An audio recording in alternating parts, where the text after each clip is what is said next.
Topaz Gigapixel have added a massive upgrade to their platform, and that is a diffusion upscaler called Redefine. So instead of just sharpening and filling in detail, Redefine actually uses an AI image generator to regenerate the image and therefore regenerate some of the detail so that you can get a next level upscale with your images. So I'm going to show you how this works with some photos, AI art, or even some of my art, just so you can see how powerful this platform is. Now it's a simple process. You drag the image in to Topaz Gigapixel and it brings the image into the preview up here as well as listed down the bottom. But on the right we have our settings. We can upscale up to 6x. We can also go beyond that, but beyond 6x tends to sort of upscale using non-AI methods.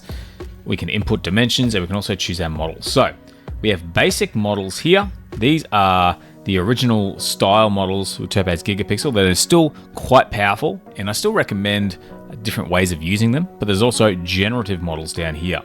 Recover is very powerful, but Redefine, the latest model, is the most powerful, but that means it's good for most instances, but not for every image, and we're going to cover some of that in the video.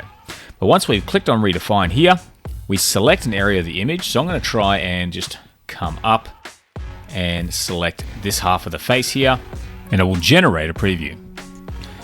And you can see it's created a preview. Things are a little bit different than our original image, but we're going to touch on that soon. So you can see we've got a different color, different details, but that's because if you come down to my model settings down here, the creativity, which is how much the AI develops the image as opposed to just upscaling it, is actually all the way up to full. But the good news is if we zoom in, you can see the differences. Everything is very pixelated on the left over here, and we get this very sharp image on the right. All we need to do is make some adjustments to get it looking the way we want. So I zoom back out a little bit, and the first thing is I'm going to bring the creativity down to the very bottom, select an area, and you can see what we get again is much sharper. But there's still a few more settings we can play with. We can simply run with this as it is, but we also have some settings over here. Now, there's no faces. This image was created in Midjourney, and therefore it's not actually detecting a face because of all the details on it. So we're going to look at that with a different image later. But I can still come down to my advanced settings here. I can do things like adjust the texture, extra sharpen. So if I bring that sharpen down, select an area, so you see things looking a little bit more natural again, much the same as before. Keep in mind, it does take a few moments for these areas to render as it is a lot of processing power. So the better your computer, the faster it'll be. Otherwise, you can render these on the cloud as well if you want to move things a bit faster. But it's not as sharp as I'd like it. So I'm going to try bring the creativity up a notch. And things have actually sharpened up a little bit more. But in order to steer this in a better direction, in order to get it a more precise render, I can also give the image a description. So you see down here that because we're dealing with an image generator or an AI image generator, we can essentially give it a prompt by describing what our image is. So if I type in something like, so I've typed in a close-up of an old man warrior, grey beard, orange paint on his face, orange hood on his head, holding a weapon in his hand. So I've described the image, and I'm actually going to bump the creativity up a little bit. And now with a creativity level of 3, we've got a much sharper image, better details, and a pretty good upscale. Once again, I can zoom in. You already see how pixelated it is on the left and how sharp it is on the right. Now, before we go ahead and explore these other settings, let's come down the bottom right here to export image. Have our image listed here, and we can do multiple images at once, which is what I recommend considering it does take a while to render these images. I can add a prefix, so if I want to say something like REC because I've recorded the process of this particular image. I'm going to change the suffix to redefine, so it'll say rec, my original name, which is actually quite long, then redefine, and it'll add in some of the settings at the end there. I can also turn that off and change any way this automatic naming works. I can save it to the original folder, pick another folder, pick a format. I'm just going to go with JPEG, full quality. I'm just going to keep the color the same. There's no need to change it. I also want to point out that I'm doing a 4x upscale, so it shows me the original resolution, which is about 896 pixels wide by 1344, and it will upscale that to 3584 by 5376. So I know exactly how big the image will be when I'm done. But now that I'm happy with those settings, I'm going to come down, I'm going to hit save, and it will start AI upscaling my images with the Redefine model. But let's skip ahead to the results. So starting by looking at our original image, and we're going to zoom right in on some of these details. You can see it's relatively pixelated, but we're going to move over to the upscale. And straight away you can see every hair in the eyebrow, the folds of the skin, and it's definitely a massive step up. If this is only 4x, we can do up to 6x. But by exploring side by side, we can see a bigger difference. We can move around the image, check out things like the nose here. As you can see, some of the paint and detail on the bridge of the nose, pretty impressive difference from before to after. But then moving down to the actual hairs of the beard, the mouth, you can see how much this image has improved with this basic sort of redefine profile. But let's move over and check out the fingers and the weapon itself. The amount of detail and texture in all of the fingers is really, really quite impressive. A big step up. But let's explore what other adjustments we can make with this model. You see I used a creativity level of 3, and the lower I go, the less change there is to the image. But in order to increase the amount of detail, I do want to kind of bring this up. But this does change the image a little bit, and I'll show you exactly what I mean. But coming back to our original image, how does it compare against the many different types of AI upscales?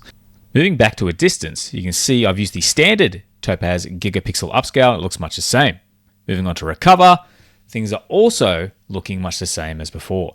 But as I go through the different creativity levels of the diffusion-based upscaler, move up to 2, and then up to 3, and 4, 5, and 6. You can see how it slowly starts to morph and change the image a little bit. So actually increasing creativity does alter the image slightly, but that is how it gets the insane level of detail from image to image. And I'll show you what I mean. You can see how, still with the creativity level at 6, every single strand of hair is visible. They're almost tiny little leaves on the skin. Every pore is insanely sharp, and the details are incredible with the creativity up, despite the fact it's changed the image. But let's cycle back. We have creativity level of 5, and the detail is still there, but it's not quite as sharp, but still pretty impressive. Moving back to 4, it's closer to the original, still a lot of detail, but not quite as sharp as the higher settings. And 3 is much more like the original. 2 is almost identical. So it shows you where you start to get that tipping point, but you can see how the detail is slowly decreased, even down to 1. It's still sharp, still a great upscale, but we lose some of those details. And recover still looks great, but you do lose some of that detail from the more generative redefine model. And standard, still a great upscale, but you can see just how much further they've come, and this standard model is actually still really impressive. So the amount of detail you can now add to your upscales is pretty insane. But if we put standard next to the high creativity level of redefine, you can start to see just the massive difference in detail, although it does change the image, as mentioned, so you've got to find that point where you're happy with the amount of change that you want in comparison to the detail you get. But this creativity scale also has another purpose you can use it for, and that is to enhance your artwork. So I take this image that I drew of a Muay Thai fighter, very small image I drew on a piece of paper. I up the creativity to about 3, and it starts to enhance it a little bit. Move that creativity setting up to full, and it basically develops that artwork further and creates something that has a little bit more detail, more shading. So these are things you can try with images as well, but we're going to look at that later. So this is great for photos, although you do have to be a little bit more deliberate about your creativity setting. But if you are creating AI art, this is incredibly powerful for getting more detail and a much more crisper, high resolution image. But before we move on to some of these other images to show you the results we're able to get, what about things like texture, extra sharpen, or extra denoise? What happens if we adjust these settings with our image? I'm going to show you a few examples on the screen right now. Starting with the texture setting. Obviously, the lower we go, the less texture, the higher we go, the more the texture is actually kind of refined or redeveloped. A good but subtle example of this is the nose and some of the hairs in the beard. As I go from a texture of 1 up to a texture of 3, which is halfway, you notice a little bit more development. We crank that texture level up to full, which is 6, and you can see the texture is just a little bit more refined and a little bit sharper. So this is something you can control when you're upscaling pretty easily and has a nice subtle effect. Sharpness is a little bit more obvious. If we zoom in on this area over here, you can see the skin. When I bring these sharpness levels up to 5, which is halfway, the pores start to appear and are a little bit more obvious. There's a lot more contrast in those details. Crank it up to full again, which is 10, and again we get this very detailed, probably a little bit too much for this image, but but you can see how you can bring out the details and sharpness of the image pretty effectively with the sharpness setting. And keep in mind, having the creativity higher will probably have more of an impact with these settings as you go. Denoise is a little bit more subtle, and if I zoom in on this area here where there's not a lot of detail, you can notice a little bit of noise. Not a ton though. Bring that denoise setting up a little bit and you'll notice it starts to fade away. So we're halfway at the moment at 5. And again, I bring it up to full, which is 10, and there's a little bit less noise yet again. So this is another subtle filter to kind of improve the quality of your images. Now I did mention that sometimes you don't necessarily want to use Redefine. So I have an image here, it's more of a drawing style, and it's a lot simpler. Simple lines, shapes, and very flat. Now, if you don't want to spend the time waiting for this to render, you may be better off just simply going back to one of the basic upscalers. This is the redefined upscale. You can see it didn't really add a lot to the image. And when I switch over to the CGI/art basic upscaler, which took a minute or two to process, a lot quicker, it also did, I think, a bit of a better job. Put them side by side and you'll actually see that the CGI one's a lot cleaner and a much nicer image in my opinion. So there are some instances with more simple shapes and simple pictures that the actual Redefine might be a little overkill. And while each model has its place, sometimes you use Redefine, sometimes you'll use a basic model. I also want to touch on the face recovery mode in Topaz Gigapixel. If I go down the bottom right here and scroll down, you'll notice there is a face recovery mode section here, and it works regardless of what model you choose to use. At the moment I have Gen 1 turned on and I'm using a photo that has a picture of me and Hoist Gracie at a seminar a little over 10 years ago, and this is the photo I got, the highest resolution. I never got a high resolution version of this photo, but it does a pretty good job of actually generating the face. I come over here to Hoist Gracie and it does actually kind of look like him there. This is the original face recovery mode that came with Topaz Gigapixel, but now they have Gen 2. If I click on Gen 2, it does a slightly neater job of that. As you can see it here with Hoist Gracie.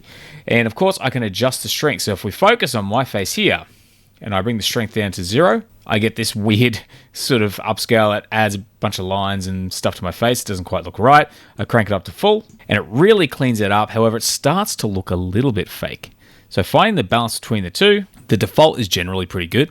You get a pretty good result. Now, before I actually go through some of the differences with this, depending on what model you choose, I want to mention that the face recovery mode is best used for images where the face is a part of the image, but not the full image. And I'll show you what I mean soon. So looking at the original, you can see how low resolution it is, especially when I zoom in and place these two faces side by side. So first, without the face filter, I upscale this using a basic model, the low resolution model, and I get this result, which looks a little bit funny. It's added some weird aging and lines and a very soulless look in both of our eyes. Move to Redefine without the face filter, and we kind of look like cartoon characters a little bit artificial, but definitely a step up from what we just had. But add the new Gen 2 face filter to Redefine, and what we get is much, much more natural looking, and it actually kind of looks like me and looks like Hoist. However, you can also still go back to the low res model, and it still did a pretty good job. Everything looks very natural, and this new face AI definitely does a great job preparing faces in photos. But there's still a little bit of a drawback I'm going to cover now. But I downloaded this image from pexels.com, a low resolution version of it. I upscaled it with Redefine and added the Gen 2 face fixing, and it didn't really do much with the face. And the actual Redefine model didn't really work with the skin texture. It's kind of added hair in there instead. And I did prompt for a man's face with clean skin. So you can see where both of these functions haven't worked here, but that's okay. Because when I switched to the low resolution basic upscaler, due to the amount of detail we already had, the upscale is actually better without using Redefine. So there are going to be certain use cases to use Redefine and places when not to use it. But this is also using the face filter. So it looks like this without the face filter. And I cannot find a difference between these two images, especially if I pop them side by side. At the first glance, they look quite the same, but even when you zoom in, everything looks pretty much identical. You can move around and see that there's basically no impact using the face filter on these kinds of images. So if multiple faces in a larger scene, this is when I recommend using the face filter. However, detailed close-ups of a face that take up the majority of the picture, I would tend not to use the face filter. And that's basically my guideline for that particular tool. But what is the best time to go from, say, using a basic upscaler like low res or high fidelity and moving up into the Redefine upscaling methods? As mentioned before, detailed close-ups I've found that the Redefine is not necessarily that great at. But because this image has very sharp lines and a good texture to it, using low res or high fidelity can work really well. That's because faces are actually quite simple in shape and layout and just have very subtle textures to them. But if you want to move on to something a lot more intricate with a lot of different finer details, you may then want to move on to Redefine. As taking little details and really developing them to their own sort of almost small images themselves, you can create an image that has a very insane level of detail. This is perfect for artwork, AI art, or shots of scenes with a lot happening in them. The creativity is actually really useful for detailed scenes. So if you've got AI art like this, like on Midjourney, you can copy the prompt, increase the creativity, and then paste that prompt in to use when upscaling. But remember to test your results, because sometimes when you do it and you have the creativity level at full, it can overbake things a little bit. So this is with the creativity level of 6, and you can see it starts to get a little bit unrecognizable. But I dialed this image back to 4, and it turned out to be pretty good. I also did a version at 3. It wasn't quite as detailed, but still quite a good upscale. But only some very minor differences between those two levels. Now, I don't actually recommend using Redefine to create images any larger than, say, 5,000 or 6,000 pixels, at least not at the moment, because it just takes too long to generate. However, I do recommend taking those upscaled images that are now at that size, the 4,000 to 5,000 pixel mark, bring them into Topaz Gigapixel, and try using high fidelity. Because once an image reaches a certain size, the amount of detail you need starts to be a little less important. Because by taking a Redefine and adding a bunch of detail, I can use some of the more basic upscalers to still get some really impressive results. But there's still one more thing to consider. If I come down here, I'm doing a 4x upscale, and I can go up to 6 or even more, but the output size is 23,000 pixels by 13,000 pixels. Now, the longest edge, you don't necessarily want to exceed about 20,000 pixels, because it can cause some issues. So what we will do is come over here to custom, and I'm going to type in, I'm going to say 19,000 pixels. It will automatically adjust the height. And now I've been able to take an image which originally was only about 1,500 pixels wide, use Redefine to get it up to about 6,000 pixels. And now with high fidelity, which is a model used for upscaling already high resolution images, I'm going to crank that up to about 19,000 pixels. I hit export, and it will take nowhere near as long as the Redefine model. So this is our image at 19,000 by 10,648 pixels. And I can zoom in, and it manages to remain pretty sharp across the board. This is a tiny detail. It's just a tiny car down in the corner here.